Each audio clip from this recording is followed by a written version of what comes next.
지난 8월 15일 폴란드 수도 바르샤바에서 폴란드 국군의 날 기념행사가 열렸습니다. 매년 이맘때면 여김없이 등장하던 이 국군의 날 열병식이지만 폴란드죠. 올해는 특히 더 대규모로 거행돼서 눈길을 끌었는데요.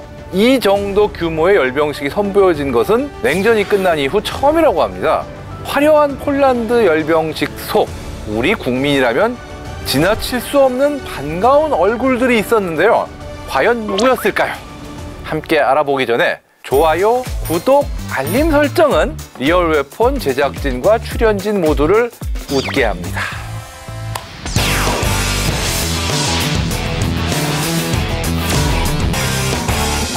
하얀색과 빨간색이 위아래로 배치된 폴란드 국기가 곳곳에서 나부끼는 가운데 폴란드 수도 바르샤바의 시내에 대규모 인파가 몰렸습니다. 바로 폴란드 국군의 날 기념식을 보기 위해서 몰려든 사람들이었는데요. 코로나19 탓에 약 3년 만에 재개된 행사인 만큼 사상 최대 규모로 성대하게 진행됐습니다. 때문에 현재 폴란드군이 운용 중인 장비가 거의 총출동했다고 해도 과언이 아니었는데요. 그 중에서도 특히 우리의 시선을 사로잡은 반가운 무기들이 있었으니 다름 아닌 K 방산 장비들이었습니다.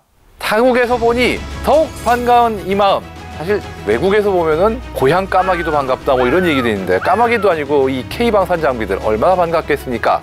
8월 15일 기준으로 폴란드에 들어와 있는 한국산 무기들은 거의 다 출동한 상태고요. 흑표의 경우 현재까지 도입된 10여 대의 K2GF가 총 출동했습니다. GF는 갭필러, 이른바 틈새 맥국이라는 뜻입니다. 뭐냐면 이게 우리 국군에서 쓰는 사양 거의 그대로 수출됐다는 얘기예요. 폴란드가 워낙 급하게 주문을 한 터라 초기에 납품할 물건들은 폴란드 사양에 맡겨서 개조하고 뭐 재설계할 시간이 없어서 일단 우리 국군 사양 거의 그대로 가서 무전기와 전장관리 체계 같은 일부분만 폴란드 군용으로 바꾼 그런 상태입니다. 폴란드는 먼저 180대를 GF형으로 주문해서 지금 완성되는 대로 빨리빨리 받고 있고요. 이제 나머지 800여 대는 K2PL, 즉 폴란드형이라는 개량형으로 폴란드 국내에서 면허 생산을 할 예정인데요. 먼저 도입한 180대의 GF 갭필러 버전도 나중에 PL 사양으로 개량할 계획이라고 합니다. 이 PL 사양에는 장갑을 더 보강하고 하드킬 능동방어 체계가 장착될 전망입니다. 이번 퍼레이드에 또 어떤 국산 무기들이 등장했나요? 예, K9A1 자주포도 볼 수 있었는데요. 이것 역시 K2와 마찬가지로 K9 GF 버전이기 때문에 우리 국군용하고 완전히 쌍둥이처럼 동일한 사양인 거는 물론이고 심지어 색깔조차 우리 군용 사양하고 똑같이 그냥 왔어요. 이걸 보면은 폴란드가 얼마나 이걸 급하게 주문했는지 짐작할 수가 있는데요. 이 GF가 48문이 들어와 있는 상태고 2024년부터는 624문의 K9PL, 즉 폴란드 사양 K9을 면허 생산으로 도입할 예정입니다. 또 폴란드에 인도된 FA50 기체들 역시 처음으로 이번에 등장했습니다. 폴란드에 도착한 후 첫 공개 비행한 셈인데요. 여기서 흥미로운 부분은 FA50이 미그29와 함께 비행했다는 점입니다. 그 누가 이 FA50과 미그기가 함께 비행하는 모습을 볼 거라고 진짜 상상이나 했겠습니까? 폴란드 공군은 미그29를 FA50으로 대체하진 않는다라고 밝힌 적이 있는데요. 근데 정작 이 공개 행사에서 논란이 됐던 이 두 기체를 함께 비행시킨 것 상당히 흥미로운 일이죠. FA50도 GF 사양, 즉 우리 공군용과 사실상 같은 스펙의 기체가 들어간 상태고요. 폴란드 측에서는 개량형인 48대 도입하기로 했지만 시간이 없는 관계로 결국 48대 중 12대는 우리 공군용과 동일한 사양의 기체를 빨리 도입해서 GF로 삼고 나머지 36기를 개량형인 FA50PL로 도입하기로 했습니다. 이 GF형 기체 12대도 결국 나중에는 에이사 레이더 탑재나 암람 통합 등의 개량이 이뤄진 형태로 PL 사양으로 개량할 예정입니다. 그러면 폴란드에서 8월 15일은 어떤 의미인가요? 예, 우리에게 8월 15일은 가슴이 웅장해지는 광복절이죠. 그런데 폴란드에는 이날은 제2차 세계대전 종전을 기념하는 날이 아니고 1920년의 바르샤바 전투를 기념하는 날이었습니다. 소련과 전쟁 중이던 폴란드는 당시 소련군에게 밀려가지고 수도 바르샤바까지 함락당할 위기에 놓이고 말았는데 절체절명의 순간에 기적적으로 반격에 성공해서 소련군을 확 몰아내는 데 성공한 겁니다. 그렇게 해가지고 폴란드가 기사회생한 그날을 기념한 건데 2차 세계대전이 터지고 그리고 곧바로 공산정권이 수립되니까 거의 50여 년간 기념하지 못하던 날이 이어졌습니다만 공산정권이 무너진 뒤인 90년대 초반부터 이 기념식이 재개돼서 오늘날까지도 성대하게 기념이 되고 있는 거죠. 참고로 공산정권 시대는 어떻게 했느냐? 이 공산정권이잖아요. 그러다 보니까 종주국인 소련을 쳐부순 날을 차마 기념하진 못하고 다른 날을 창군 기념일로 삼은 바가 있습니다. 이번에 그 대규모로 진행된 배경에는 현재 러시아와의 상황도 영향을 끼쳤을까요? 아무래도 안 끼쳤을 수가 없죠.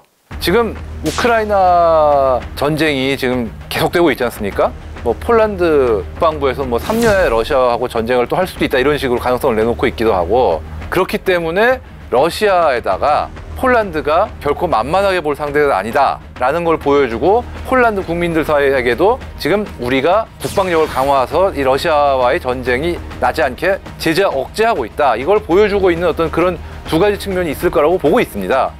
이번에 공개된 뭐 대단한 신형 무기나 이런 게 있을까요? 몇 가지 신형 장비들이 등장을 했는데 그중 하나가 바로 미국제의 M1A1 전차입니다. 미 해병대가 퇴역시킨 M1A1의 개량형을 폴란드가 도입한 것이 중고로 업어온 건데요. 이게 사실 M1A1 자체는 좀 구형이지만 폴란드는 지금 미국제 M1A2 계열 전차의 신품을 지금 도입을 진행 중인 상황입니다. 즉 K2 흑표와 M1 계열 전차가 이제 폴란드군의 주력 전차가 되는 거를 상징적으로 보여주는 거죠. 또 이번 폴란드 국군날 행사에서 무기 구성이 달라진 이 점을 주목할 필요가 있는데요. 이전에 비해서 구소련제 장비라든가 폴란드제지만 구소련의 흔적이 남아있는 이런 무기들의 비중이 아주 많이 줄었어요.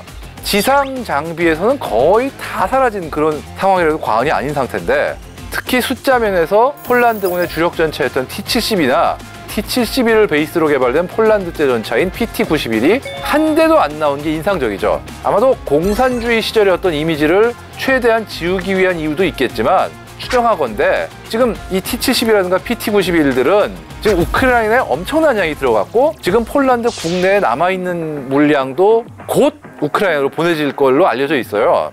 폴란드가 흑표를 급하게 사온 이유가 있는 거죠. 또 레오파르트2도 나오긴 했지만 원래 많이 보유했던 구형인 레오파르트2 A4형은 한 대도 안 나왔어요.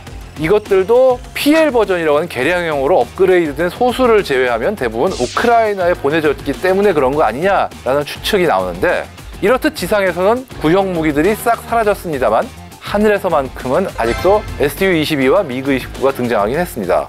그리고 또 흥미로운 게 이번 열병식에 미군의 M1A2 최신 개량형 M1A2C라고 그러죠. 그것도 들어왔고요. 그 다음에 루마니아군이라든가 크로아티아군, 그 다음에 영국군도 거기서 퍼레이드를 했고 하늘에서도 미 공군의 F-16이라든가 F-35 같은 전투기들이 열병식에 같이 참여를 했습니다. 즉 이거는 뭐냐면 단순히 폴란드의 어떤 군사력만 보여주는 게 아니라 나토가 폴란드 및 이 동유럽 방어를 위해서 가만히 있지 않겠다는 걸 보여주는 상징적인 면도 있는 거죠. 폴란드군은 앞으로도 구형 장비들을 자꾸 줄이고 신형 장비 도입을 계속할 예정인데요. 여기에 한국산 장비가 대거 추가될 것으로 알려져 있습니다.